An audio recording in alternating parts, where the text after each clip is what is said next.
Huddle Up Podcast is sponsored by Arena Eats. Log on to the website arenaeats.app, that's arenaeats.app, for the ultimate fan experience. At your favorite sports venue, Arena Eats mobile app, pre-order, express pickup, and in-seat delivery. How do you place your order?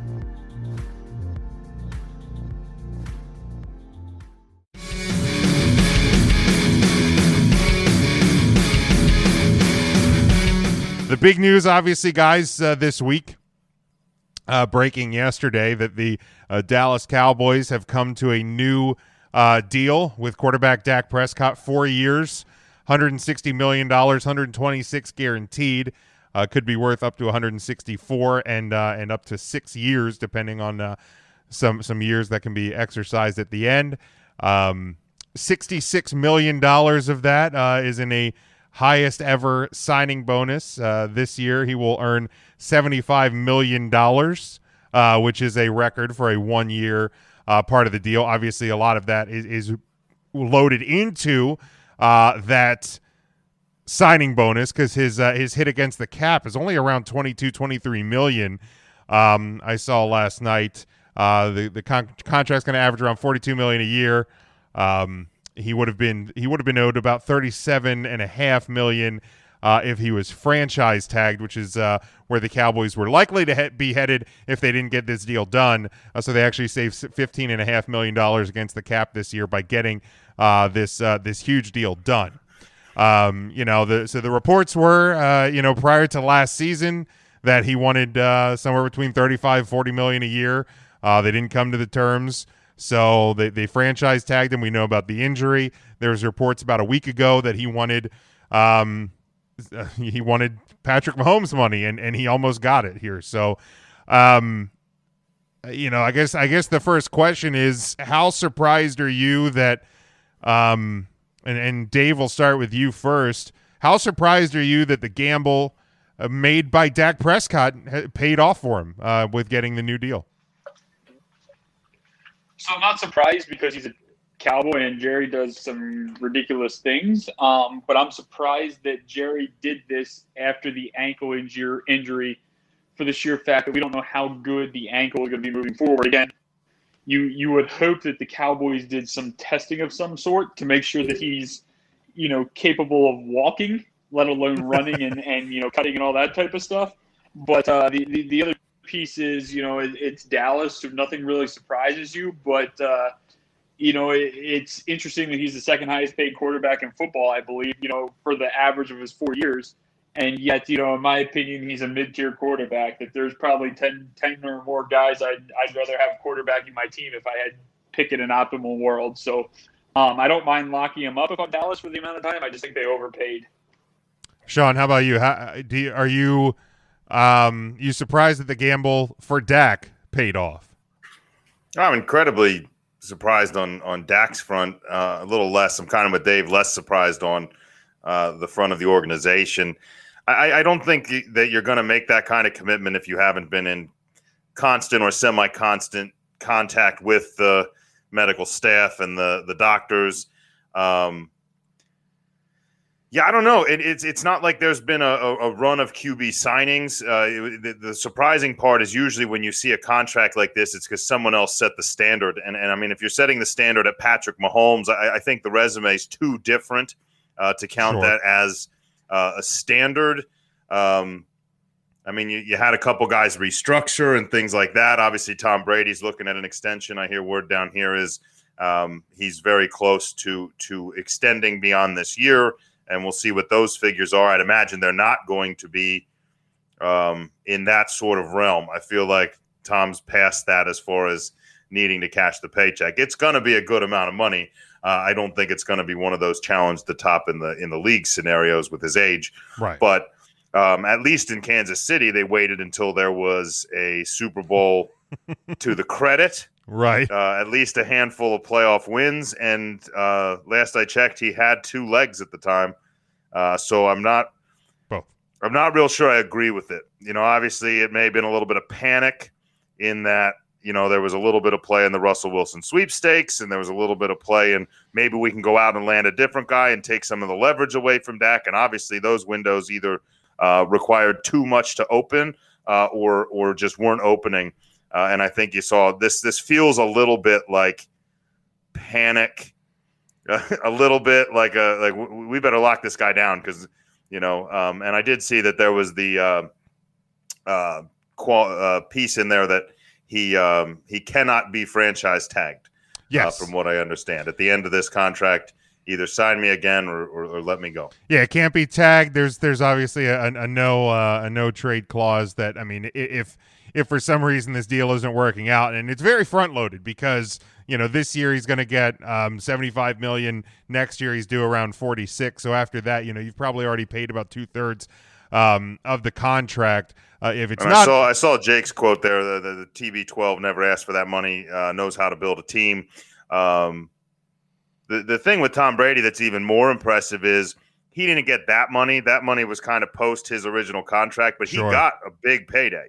He had his one in New England, his first big payday, locked it in, and then when it came time to make a run at another Super Bowl or 5, then in order to make pieces work, he's a guy that's always restructured. And he's not the only guy that does that, but no, he was immediately like, let's restructure, let's change where money's got. Like he was always willing to maybe take a little less, make a little more in a bonus, that kind of thing. So and he also it also helps money outside. Well, and it also helps that he's not even the breadwinner in his family. So. I was going to say he made his money outside the NFL, like in a marriage, like marrying Gisele Bundchen. That imagine being the best quarterback of all time and marrying into money. Right, like that's even the crazier part.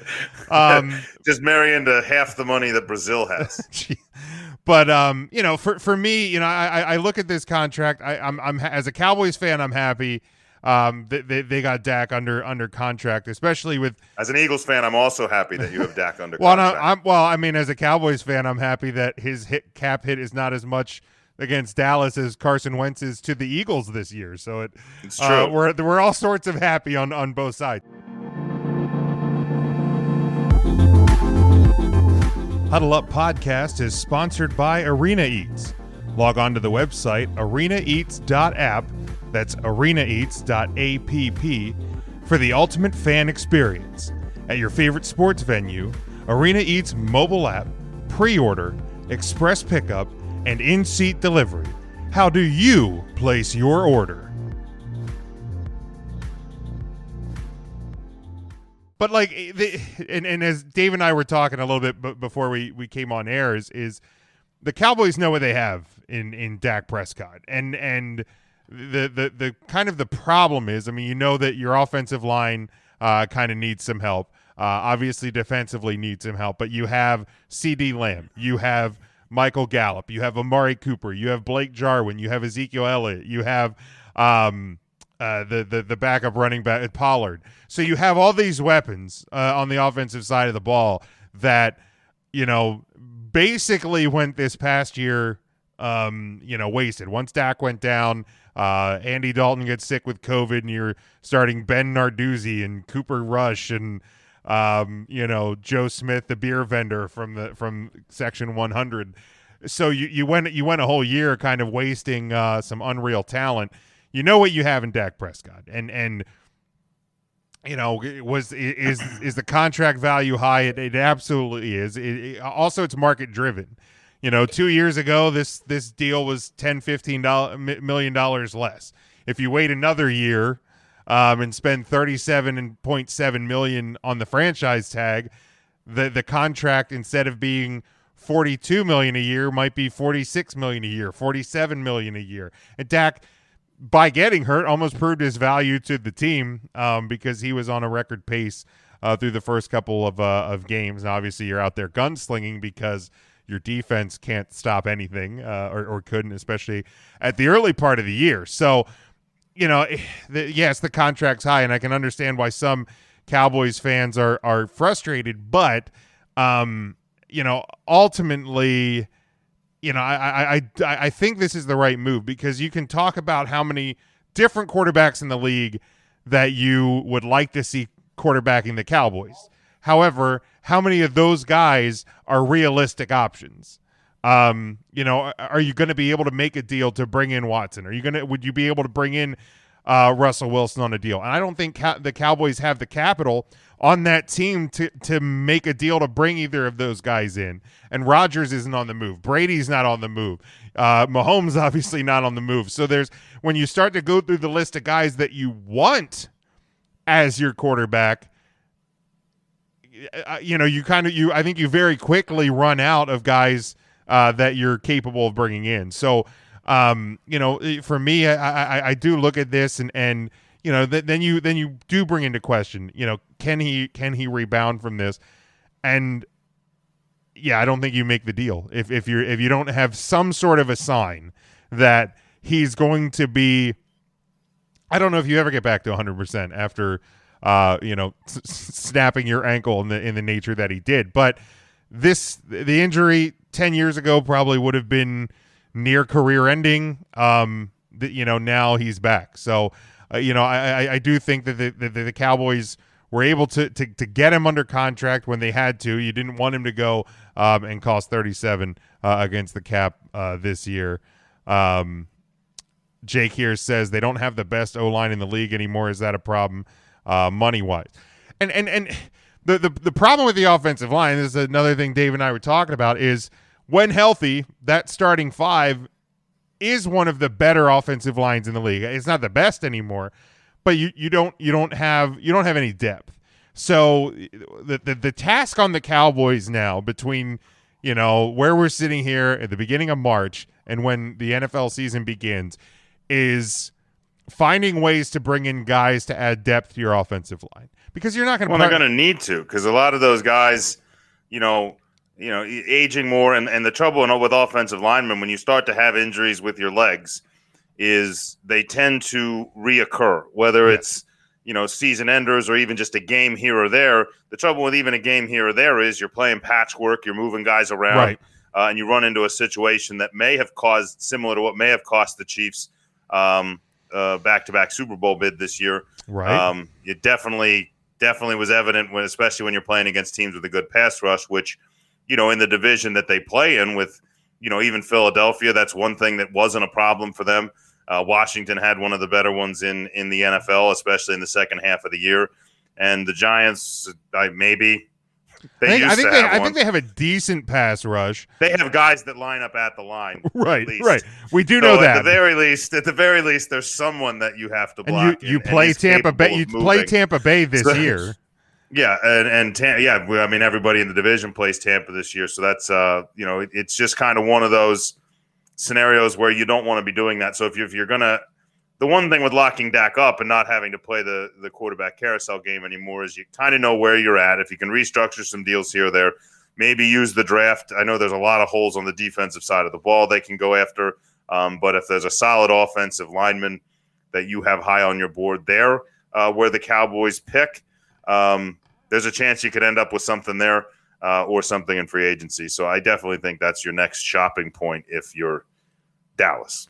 Yeah, and you also this year play the Arizona Cardinals. That's one of their at-large games, which we will talk about the Arizona Cardinals and their upgraded pass rush. So you definitely need to do things to address the offensive line in Dallas. That's no question. I think the other part too is there's guys on the Cowboys defense that can and probably should either need to be restructured, or they need to find a way to move them. And there's certain guys that have way too big of contracts, but ultimately, do I wish the Cowboys would have gotten this deal done last year and it would have been a little bit cheaper? Absolutely. But I think, Dak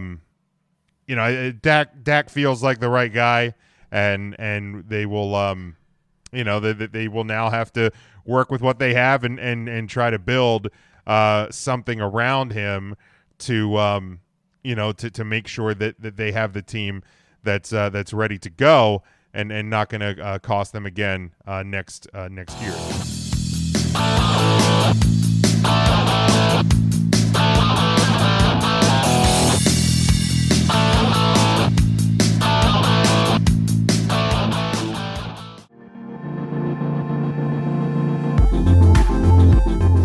Huddle Up Podcast is sponsored by Arena Eats.